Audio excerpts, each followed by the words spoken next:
Okay, in this video we are going to create a point class, or a point struct actually, and our point is something that we are going to reuse throughout the whole tutorial, because we need an x and a y value for our tiles, for example, so we know that one tile has the position 1.2, for example, in our grid. And our A-star pathfinding will also use these points to be able to find a path from A to B, and our towers will also have these points so that we know where they are in our game world. So this is just an easier way for us to determine where in our grid the different elements or the different items are. Because instead of using some world position like 255.3.150.3 or something, then it's easier to know that, okay, this tower is on position 4.5. Yes, so we are going to make a grid with x and y values. X and y values. First of all, we need to create a new script. So go to your script folder, right click, click create, and select a C# script. And in here we can call this one point. It's just called point. Okay. So we are going to use something called a struct right now, and I will demonstrate what the difference between a struct and a class is. So a struct is basically a lightweight class, and usually you should use it if it's embedded in other classes a lot, but you need to know that it's a value type, not a reference type like a class. So we will have a little look at what it is. I'm not going to go very deep into this, but I will show you the basics of it. Sometimes it can be hard to figure out if you should pick a struct or a class, but in general you should use structs if they are used a lot in your program, lots of places, and they have a short life, or if they're embedded in other classes a lot of times. Yeah, but as I said, I'm not going to go into details. It's going to be very boring because there's a lot of theory about all these things. But let's see, if we change this class into a struct, so if you open up your script and replace the class name with struct and remove the mono behavior, then we can start creating our point. So our point actually needs to have an x and a y value, and I'm just going to make some properties. I'm going to write prop, an integer, and call this x, and it needs a get and a set because we need to be able to get and set it. And I'm going to write property y, and it needs to be get and set here. So we can actually change our point from other places. So in a struct, all values here needs to be set. We can't just have our struct without setting them when creating the struct. So we need to make a public point, and it needs to take in an x and a y. Then I wrote and because I was saying it. And in here we need to say this.x equals x and this.y equals y. So now we have a simple struct point here. We can instantiate it and create an x and an y value. Okay, so now I'm going to show you what the difference is between a struct when it's a struct and a class, when our point is a struct, and when the point is a class. So this I'm doing right now from this point is just an example. You can follow along if you want to, but it's just to demonstrate the difference. For example, if we go to the level manager,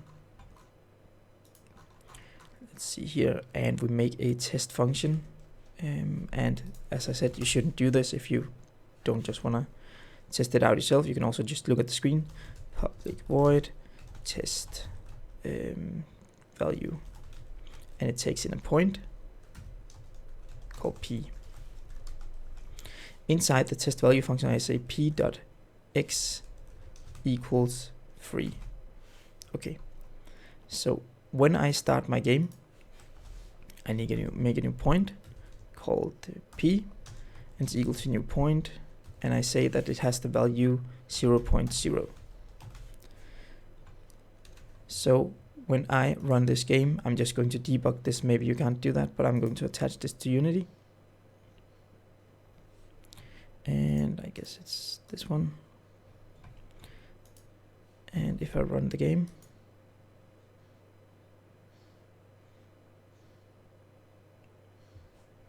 and of course it was the wrong one I attached it to.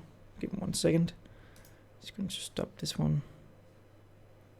just going to do like this instead. Then I'm going to say debug.log p.x. So now it's going to write x in the console. So right now, when I run the game, right here, it's going to write 0 in the console right here, as you can see, because I just set it to 0. And if I would go in here and change x to 3, let's say 2, well, then it writes 2 in the console. Nothing new about that. We can just debug it to see what the value actually is. So if I go down here and say test value and say p as a parameter, so I take this point, feed it to test value, so that this point is equal to this point up here, and then I say p.x equals 3, and I say debug.log p.x again. So I can just write here debug.log changing value, and as you will see now, it's still writing 2 times in the console here. So you can see it writes 2, then it changes the value and writes 2 again in the console. And you might already have guessed where I'm going with this. So we create a point, we debug the p, we set the point to the test value, we change the x to 3, and we debug the point again. So you'll see that when it calls test value, it creates a copy of p. So this is actually a local copy that has no reference whatsoever to the p up here, which says 2.0. It's just a copy, and then we changes the copy's value and debug it up here again. So p is actually the same as it was before it was fed to the function. But if I go into my point and change this one to a class instead and save, and if I jump back here and run the game, then you'll see that it writes 2 changing value and 3. And that's because a class is something called a reference type, and a struct is something called a value type. So reference types are passed by reference. So this test value actually has a reference to the original object. So it has a reference to p up here instead of making a copy like it does when it's a data value type. So because when we're changing p in here to 3, it actually changes the original p up here because it's a reference to it. So that's why we get 3 out here. So that's what's just an explanation of what a point actually is. Yeah, you can delete this test value function if you want to, if you created it. But now we have our point. So this needs to be applied to all our tiles and everything. So let's create a new script for our tiles so that our tiles can actually get a position, so that we can start placing our our portals in our game. Also remember to change this one back to a struct, of course, so we don't have a class, because I want to use a struct. And the reason that I'm creating my own point instead of using a vector2 for all these things is because we are going to build this class up throughout the tutorial. We're going to add some different functions that the vector doesn't have and everything. So this gives us more control of what we want to do with this class here. So we need our script here. So let's go to our Unity and stop playing.